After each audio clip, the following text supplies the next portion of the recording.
ইসরায়েলীয়দের সংখ্যা মিশর দেশে বাড়তে শুরু করলো।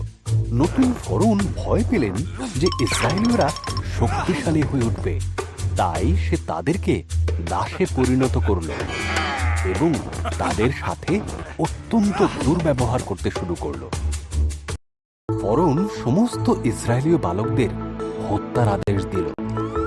একজন স্ত্রীলোক তার শিশুকে ঝুড়িতে করে নদীর ধারে লুকিয়ে রেখেছিল। শিশুটির দিদি শিশুটিকে লক্ষ্য রাখছিল।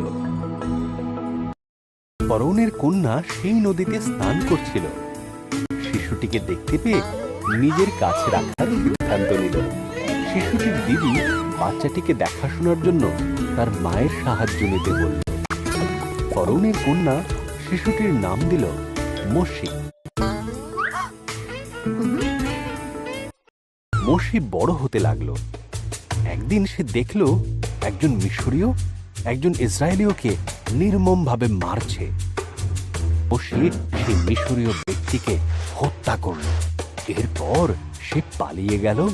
একদিন মোশি হোরের পর্বতে মেষ পাহারা দিচ্ছিল। একটি জ্বলন্ত ঝোপের ভেতর থেকে ঈশ্বরের কণ্ঠ শোনা গেল, মোশি, আমার সন্তানেরা কষ্ট পাচ্ছে, আমি তোমাকে তাদের মুক্ত করার জন্য বেছে নিয়েছি।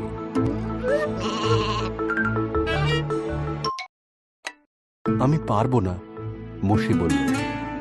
ঈশ্বর প্রতিশ্রুতি দিলেন, আমি তোমাকে সাহায্য করব, তোমার হাতের লাঠিটা ফেলে দাও। মোশি তাই করল। লাঠিটা সাপ হয়ে গেল।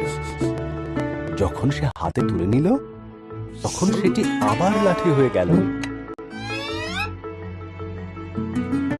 ঈশ্বর বললেন, তোমার হাত জামার ভেতরে রাখো।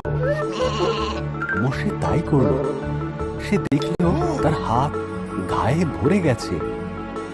যখন সে আবার এই কাজ করল, সে দেখল ঘা সম্পূর্ণ সেরে গেছে। ঈশ্বর বললেন, ফরৌনকে এটা দেখাও। মোশে বলল, আমি ভালোভাবে কথা বলতে পারি না। ঈশ্বর বললেন, আমি তোমার মুখে ভাষা দেব, তোমার ভাই হারুন তোমাকে সাহায্য করবে। তখন মোশে